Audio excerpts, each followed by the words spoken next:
Bé, continuem amb la ponència.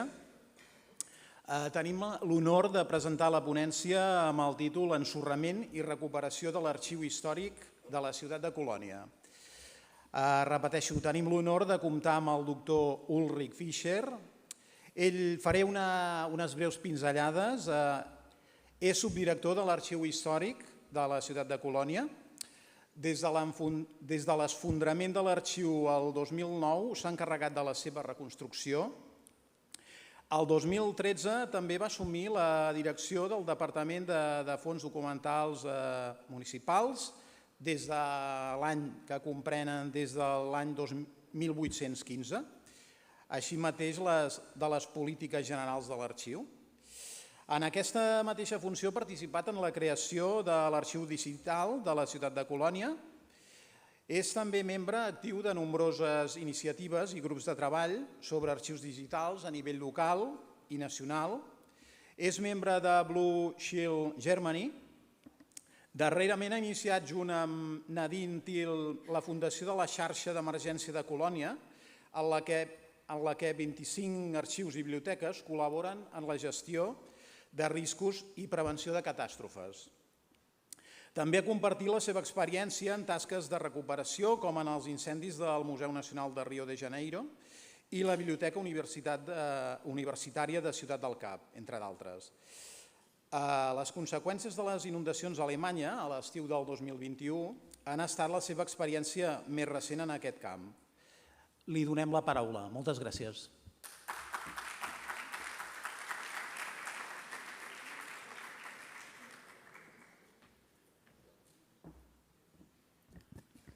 Bon dia, good morning.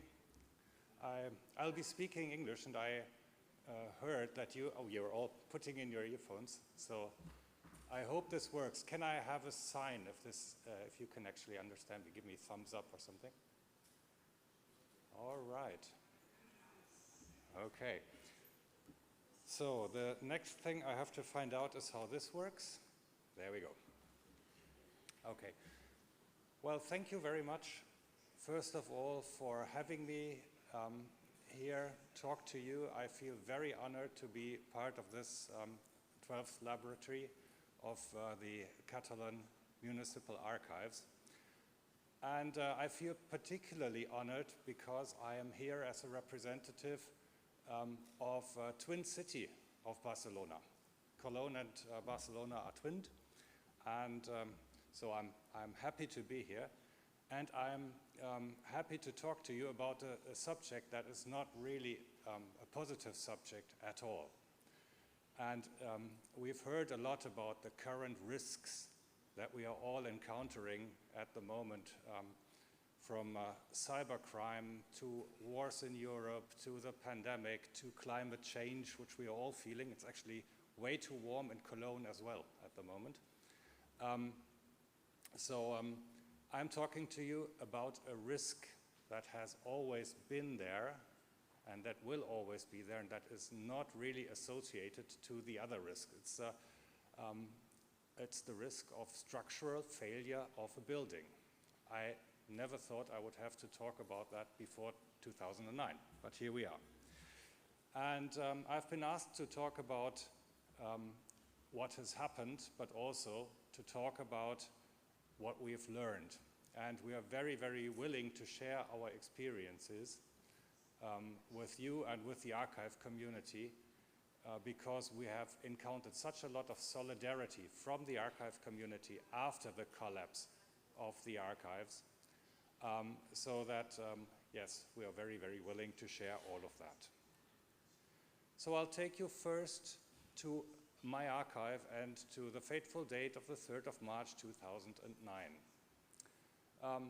First of all, as respects the Cologne City Archives, we pride ourselves on being the biggest municipal archive north of the Alps. And I'm quite certain this does not apply in all respects, but we are still a fairly big municipal archive, and we are north of the Alps, so that should be all right.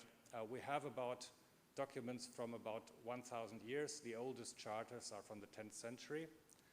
And by the time the collapse happened, we had about 30 shelf kilometers of material, about 60,000 charters and diplomas, several 100,000 photographs, large format items, and so on. And also fonts of personal papers. And I always put Heinrich Böll, who's a writer from Cologne. Actually, he won the Nobel Prize in actually 50 years ago, 1972. But there are lots of others from the area, politicians, architects, and so on. Just a little bit about the chronology. In the Middle Ages, there used to be an archive chest, which contained all the privileges the city had at that point of time. And in the 15th century, the town council decided to build a tower on the town hall, and they moved all the material there. In the 1850s, to make a very big jump in chronology, there was the first professional archivist in Cologne. And then the material in the archive had survived until then. There was no major fire, thankfully. All the Middle Ages and so on, no major fire, so it wasn't hurt. And when the Second World War began in 1939, it was all evacuated very early on. And so there was also no losses then. In 1971, it was moved to the building you see at the bottom right. Now, I know it's not a very beautiful building, but it was okay for what we used it for. And this is the building that collapsed in 2009. And in 2021, we moved to the present building, which you can see on the left. So, and this is what the same building, the one on the right, looked like on the 3rd of March. They were building an underground line in front of the archive building. And at some point of time, there was something happened to this building site, so that a lot of material from way below the archive moved into a hollow area. And in the end, it was 5,000 cubic meters of material that was moved below ground, and so there was nothing underneath the archive, and the archive just collapsed. And you can see that here. This is actually done by our fire brigade. What happened was that in the middle, this building would just break in two parts, and then it sort of twisted and fell in the street. Unfortunately, 2 young people died in the neighboring house on the left. They were on the top floor, and they had no chance of getting out, because all of this happened very, very quickly. Fortunately, all the people who were in the archives could be evacuated just in time. The last people left, and there was already the facade coming down. So we were very lucky in that respect. Some houses around the archive building also had to be torn down. And as you can see in the right picture, there was just a big heap of rubble in the street. It looked like war. It looked like pictures that we don't want to see, but that you see at the moment from Ukraine. This is what it looked like in the middle of Cologne. Not everything was looking like stratified, like in this picture. This is a very helpful area because you at least you can tell the different stories. But most of it was just in a big rubble on the street and in a hole. So that was about 2 o'clock in the afternoon on the 3rd of March 2009. What did we do? Evacuation began right before collapse. The fire department was alerted also at the time that the building was actually collapsing, and they started by declaring a major catastrophic event. They convened a crisis group, emergency action began, and we were extremely lucky that the fire chief of Cologne was also an avid user of the archives, because he was very interested in the history of the fire department in Cologne. So he and all his people knew that this was actually an important building, not just an ugly building in the Severin Street, but actually an important building containing very important material. He went there. He brought every man he could find in the city. They were brought. There's huge numbers of fire cars piling up in the street everywhere. And they were, of course, expecting that there were very, very many casualties. As I said, they were just the two young men, and they could not be found because their bodies had been torn. One of them was 9 meters underground, the other one was about 15 meters below ground. So it's a huge, huge disaster. Nevertheless, of course, numerous people were traumatized. Several buildings, as I said, had to be torn down. There's one school across the road and another school behind the building. Both of them had to be evacuated. There's a retirement home that had to be evacuated very quickly. And then we found out that almost all of the archive collection, we thought at that point of time was lost. We found out later it was damaged. And an expert in the end came up with the figure of 627 million euros as the costs for reconstructing the archive collections.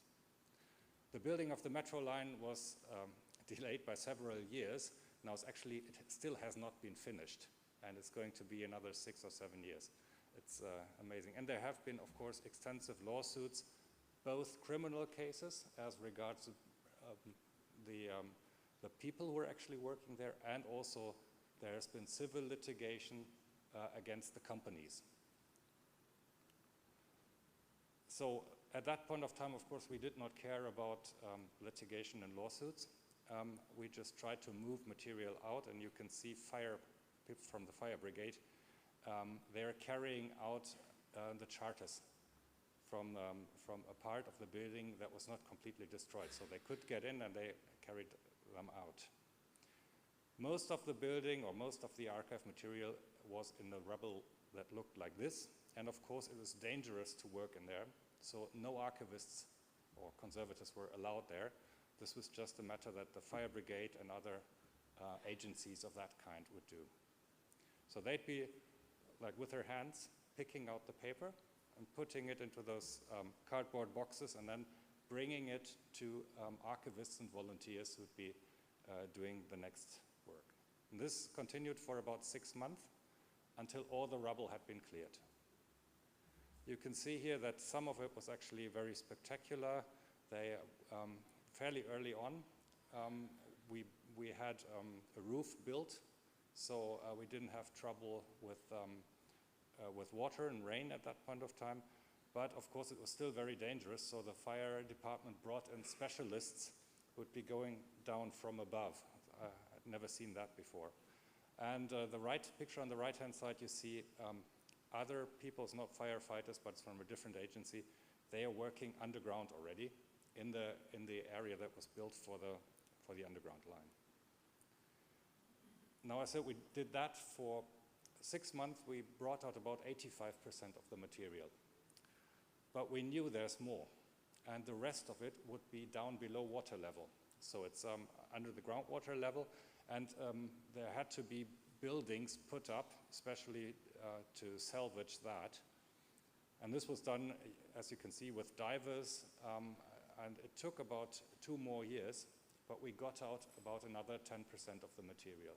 And I was quite surprised, and I'm very happy to be able to work with paper, because I found out paper is so sturdy. It's really amazing.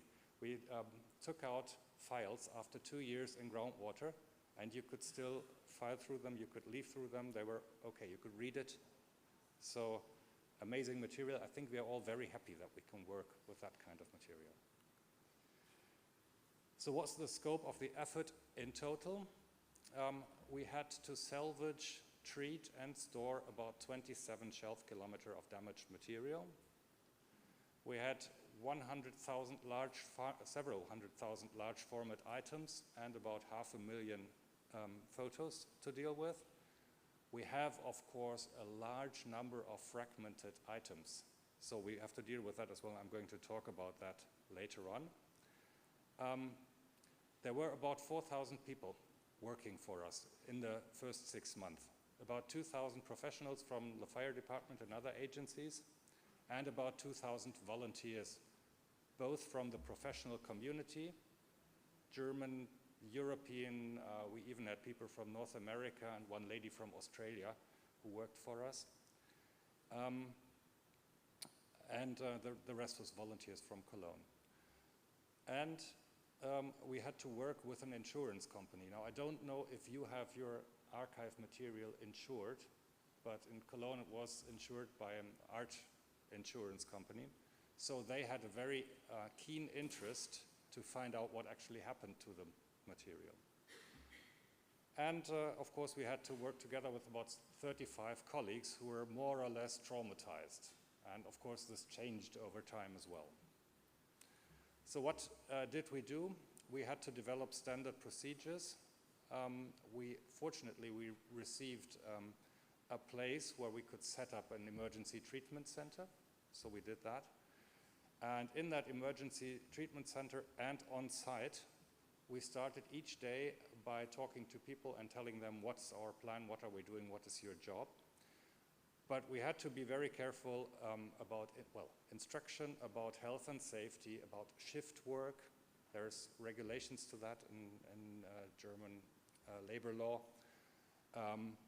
Of course, we always had to reduce the complexity because you cannot tell people or cannot instruct them to do very complex procedures. They had to be simple.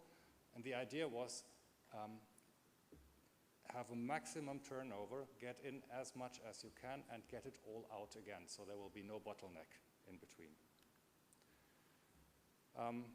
Those 2,000 volunteers who worked for us put in 85,000 hours of work, which is quite a lot in those 120 days of first treatment. And as I already said, there were professionals from all over the place. And it took us 3 people from our archives plus a number of people from city administration only to coordinate the volunteers. So it's a lot of work just coordinating. And then to give you an idea of the simple procedures, this is what was done before material was frozen. So anything that was wet, we had this triage system, anything that was wet was prepared, it was rinsed to get most of the dirt out of it, and then it was packaged for freezing. Maybe it's interesting for you to know that we came up with this rinsing idea only after colleagues from Prague came up, and they said, we had the same problem 7 years ago with a big flood, and we froze things without rinsing them first. And we got the sort of bricks out of the freezer. So if you want to be sure, make sure you want to rinse them. So we did that. So it's a lot of interaction and contact and network with colleagues.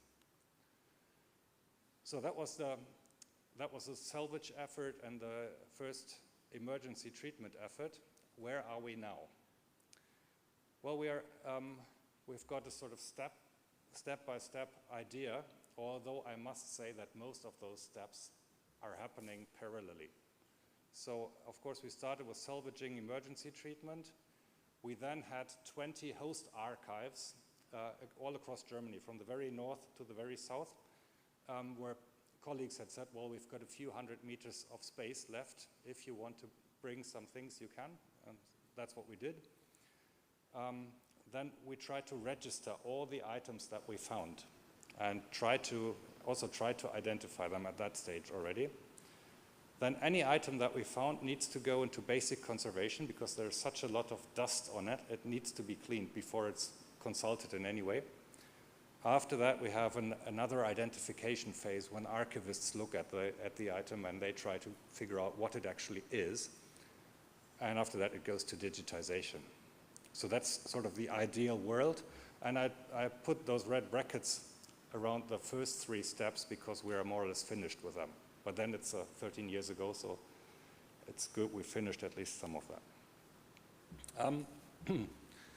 All the host archives could be cleared, or are cleared by now, and in fact, everything has been moved into our new premises in Cologne. I'll show you a picture of that later on. Then the registration of all the material that was in the first stage of salvaging has been finished by the end of last year, and we've got about 1.3 million of what we call salvage units. A salvage unit may be one archival unit, and maybe more than one, and may also be part of one, so it's not the same. Then what we call basic conservation, mainly cleaning, has been done with about 17% of the entire amount. With the identification, we are much slower. It's only about 85,000 units so far. And digitization, now we're not talking about units, we're talking about images here. We've taken about 7.3 million new images, and we've digitized all our microfilms, so that's another 6 million images. The civil lawsuits ended in the summer of 2020 with payment to the city of Cologne, which the city of Cologne again used to put in a special budget for the reconstruction of the archives. So that's very good for us. And last year we moved into our new building. So let's just look closer at one item, and of course I had to choose something that has a bearing on the relations between Cologne and Catalonia. So this is the twinning document that was signed in 1984 between Barcelona and Cologne. And it was also in the rubble, but it was found again and it was treated. And from our system, now you can tell what happened to it. So it's got a barcode. Any of our items have barcodes now. You can find out when it was first identified, which was in our host archive in Münster in 2012. You know in which box it was, so maybe it helps for the identification of other documents from the same box. You know where it is now, you know what happened in between, and also in the bottom part, you can also see how it went through the further processes. Photo documentation, basic conservation, identification. And of course, life in our archive is not the same as it used to be.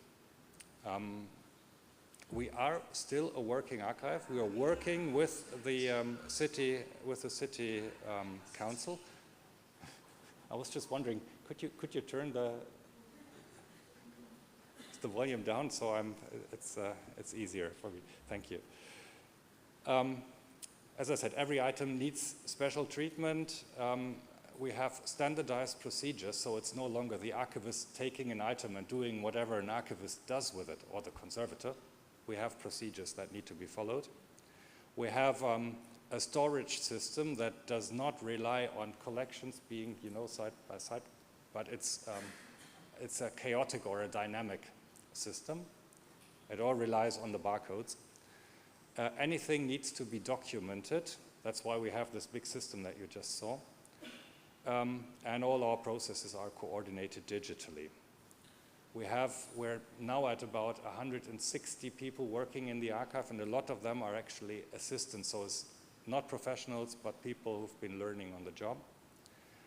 And we are starting a lot of projects together with academic conservators, also with artificial intelligence and those kinds of things. Just to give you a very quick overview over some projects, this is our freeze drying project. I told you we had about 10% that was found underground in the groundwater. So we froze it in this gigantic freezing house, and then had 468 pallet boxes, about 3 kilometers of material. And it took us about 4 years, to freeze dry all of them. We used all facilities for freeze drying of cultural heritage that were available in Germany. Of course, you cannot freeze dry everything. You have to be very careful about photographic material. So we had a project together with academic conservators on how to deal with that. And to give you an example for an AI, artificial intelligence project, we are working with a private company to reconstruct pages from all the fragments that we found. So we have maybe 5, maybe 7 million fragments, and about 300,000 have already been scanned, and it works really, really well. I was so impressed, I could never imagine it. You could put them together virtually, and you get the pages again. And this is the new building that we moved into in 2021. It's not just us who moved in there, but we are moving together with a photo archive, city photo archive. And in fact, we're becoming one institution at some point of time. So that's just in the process. So then we'll be about 185 staff in that building. There are 70 people alone working in the paper conservation labs. So it's, that's like the big part of the work that we're doing. And the city of Cologne, which is otherwise always has trouble with their buildings because they're never finished and they're always much more expensive than they should be. They were so happy because they could finish that on time and in budget. So, but that's the only building in Cologne that I know of. So what are our lessons learned? Some things we've been very satisfied with, and they've worked very, very well. Communication with city administration, fire brigade, the technical aid agencies on a sort of federal level, and with the social services such as the Red Cross, all of that was really good. The professional community was amazing in their solidarity, and I'm very sure that this really kept us going, even in the very hard bits in the beginning. Also, the increase in staff. I would not have thought that it would be so easy, but it was actually, it worked very, very well. Psychosocial assistance monitoring for traumatized people, that was available all the time, and they were doing a very, very good job. And also, there were funds and resources available, mainly by the city of Cologne. So that was excellent. Some things could have worked much better. The way that professionals on a national level were recruited could have been much better, because the way it actually worked out, some of them were not happy they were not called at the first instance. Some of them were not happy they were called so early on. So there was not a good coordination going on. Maybe there should be national coordination in the case of emergencies. The coordination of Office for Help and Support, mainly the same thing applies.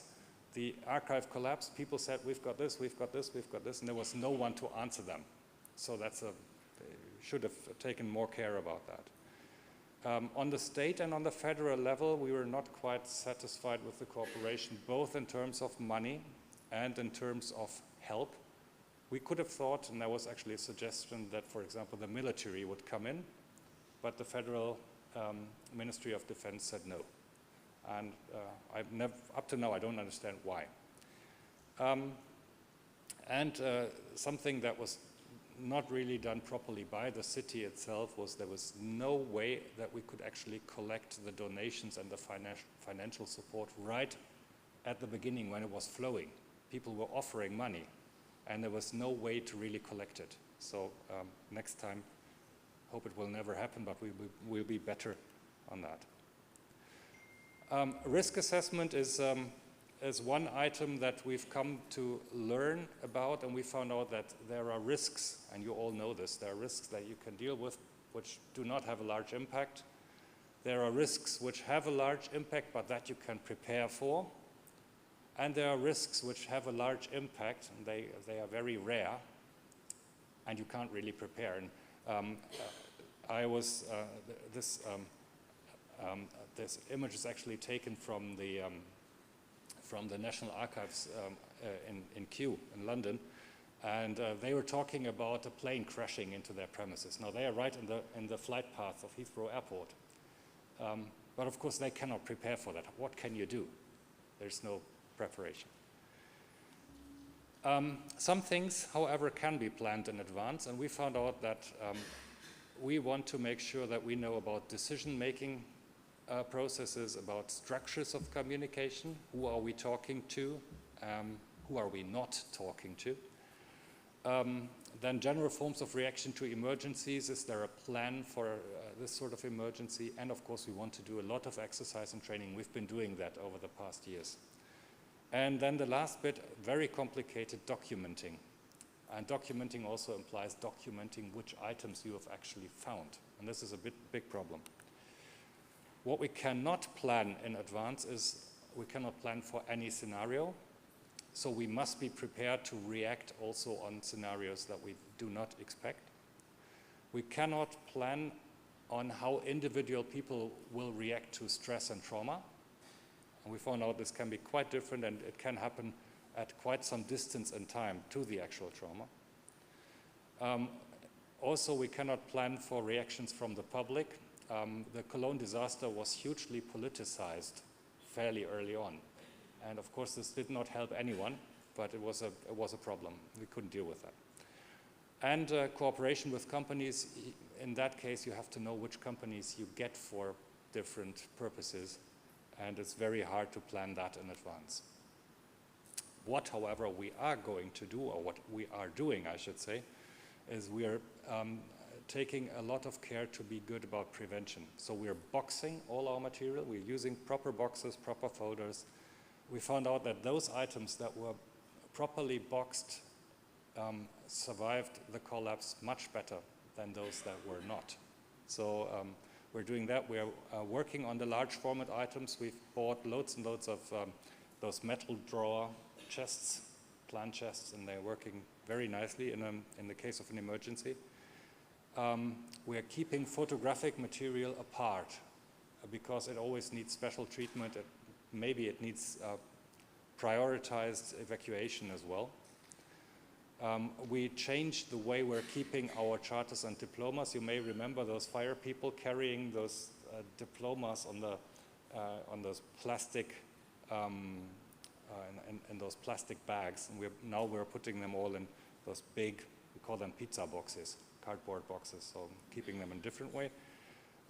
Manuscripts, ledgers, and so on, they're equipped with fitting cardboard packaging, and we try not to take any three-dimensional objects into the archive. We don't quite succeed, but we are very good at it now because they have suffered really badly.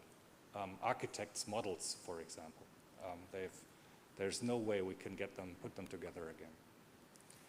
Then we made it a point that we are registering any archival material in a database for our storage room, and we're trying to keep that machine readable as well. So when we move things, either in an emergency or just plain ordinary moving, we always scan the barcodes so we know which box or which item is moved to which other place.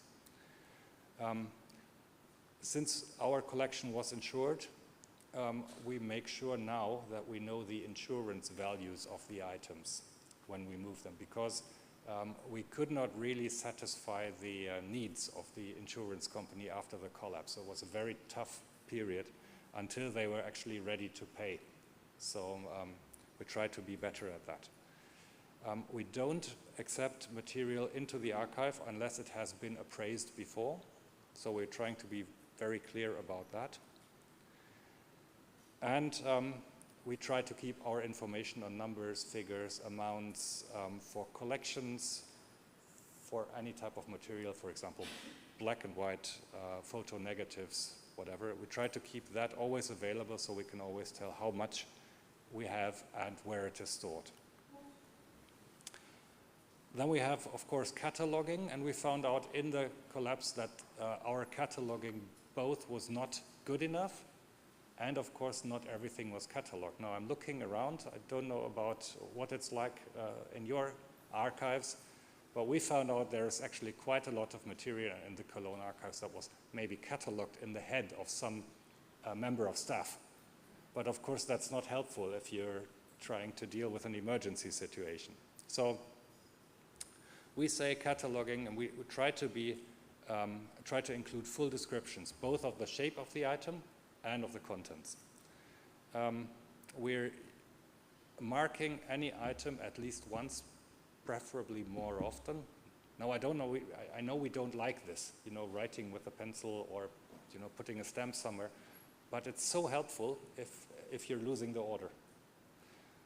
We use barcodes, I told you that. We suggest foliation. We don't do it for every item, but we try to be good at it. And our objective is keeping archival context even in the case of evacuation, catastrophe, and so on. And then, of course, there's digitization, microfilming. People had this very nice idea when they said, oh, you've got all those microfilms. Why do we care about the originals? It's just not the same. And we've been fortunate and very clear, could be very clear about the fact that even if we have a digitized image or a microfilm image that we can digitize, it is never a replacement, and conservation work always has to be done. It's not an argument against restoration. Then there are 4 points that we think that are most relevant in the case of an emergency and that you can actually think about in advance. Of course, the more of the material is affected, the more manpower you need. So one can think about how to acquire people, professionals, but you should also think about who would actually be ready and willing to lead a group. It's not for everyone to work under these circumstances, and as a group coordinator, it's actually quite tough. Maybe you can also think about volunteers.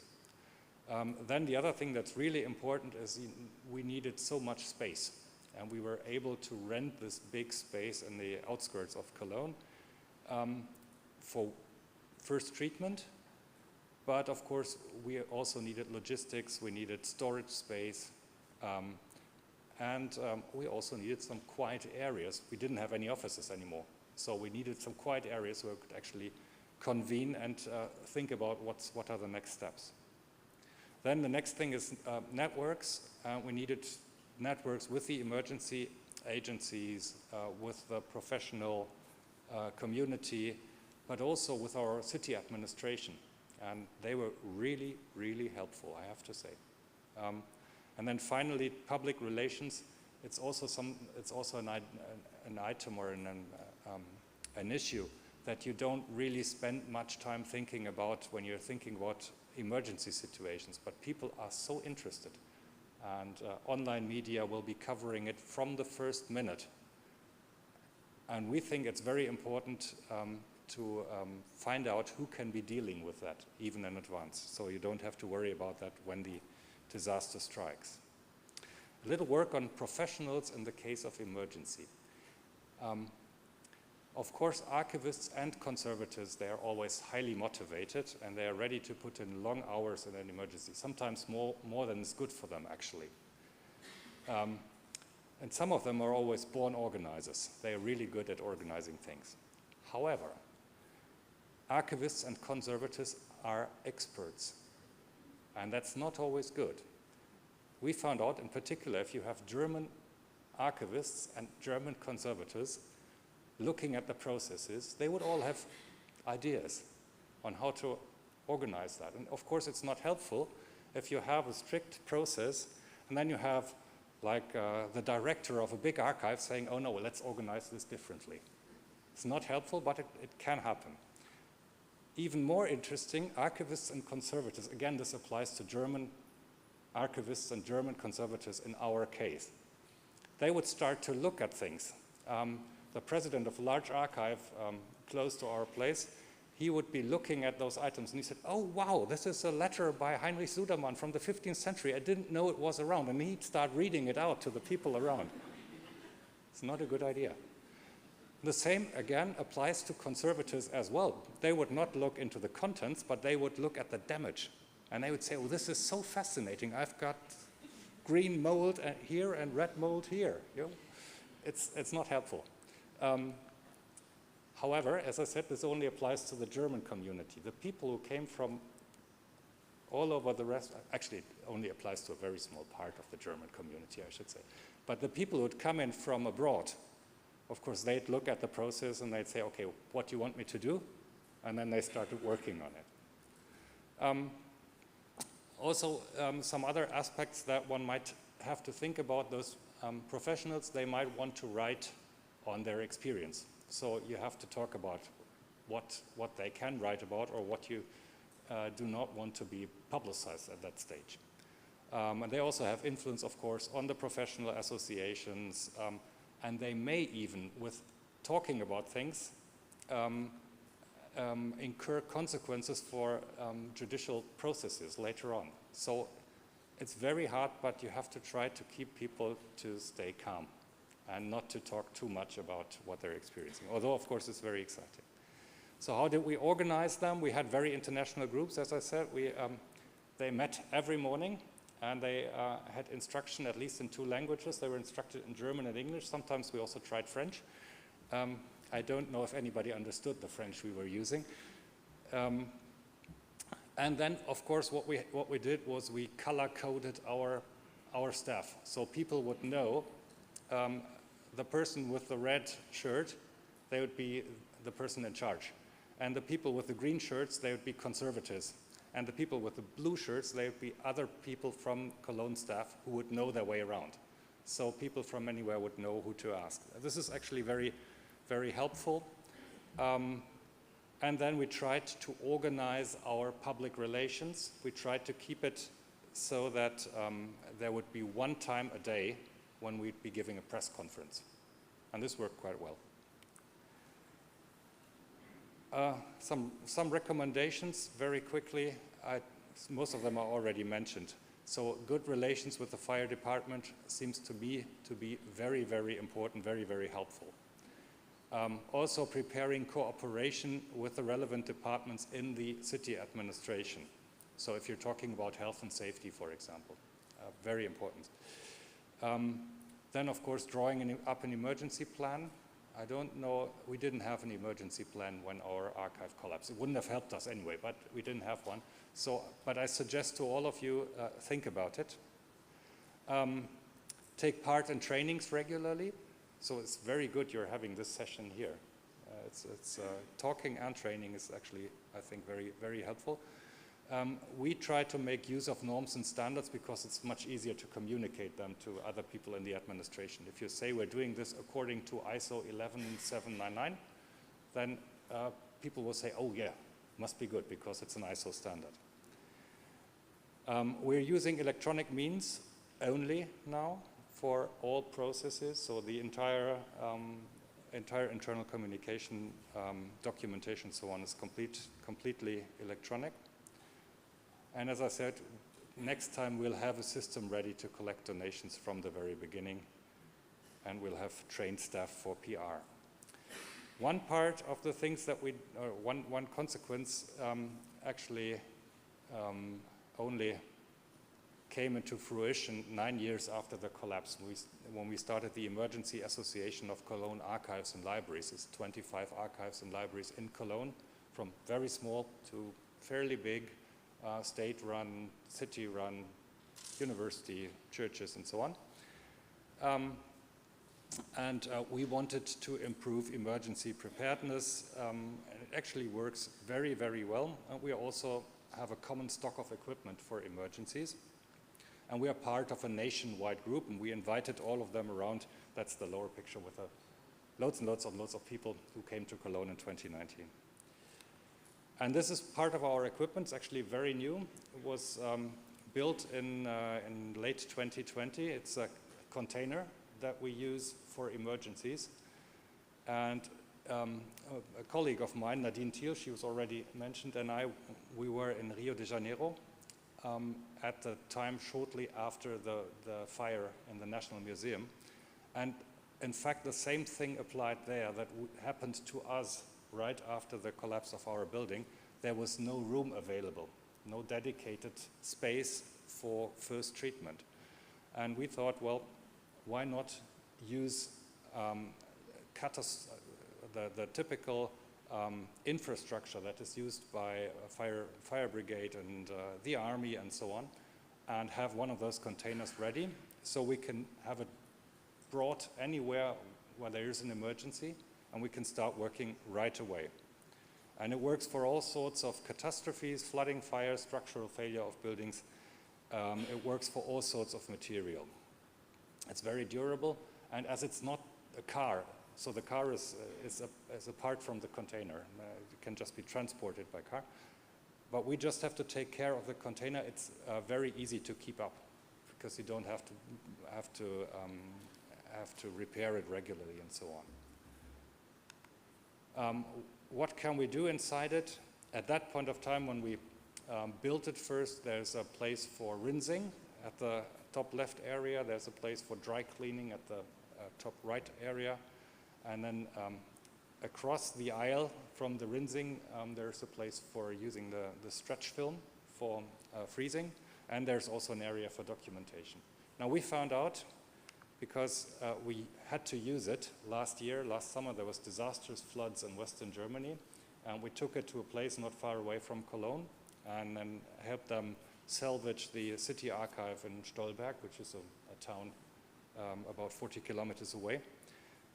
Well, we found out we need more space for rinsing, so it's been changed now, it's been adapted to that.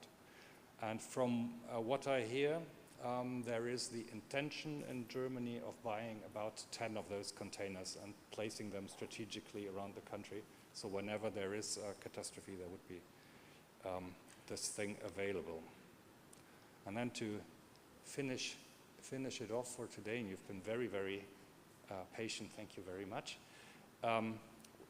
We have drawn up 10 commandments for ourselves, but I put them to you so maybe you can make use of them or you don't. But I just don't want to leave without putting them here. The first commandment is that risk management is, of course, very important. However, it's impossible to have detailed plans for any scenario. Second commandment, much more simple, archive material should be properly boxed. And we pride ourselves in having reached that goal. Archive material should be properly stored, and this is very important for photos, maps, and plans. All collections should be registered in a storage database. All archive material should be cataloged thoroughly and right after accession. Archive material should be marked and foliated. Unfortunately, not every item has been foliated in our archive. Digitization is helpful in the case of an emergency. Digitized images are very, very helpful in the case of an emergency. Emergency preparation should be taken seriously, so we try to keep it up every year. We're talking about this in our plans. And being a part of powerful networks is also very helpful, not only in the case of emergency, obviously. And finally, 10th commandment, there should be permanent contact with the relief forces. Most importantly, in our case at least, it's the fire brigade. So, moltes gracias. And I'm finished. And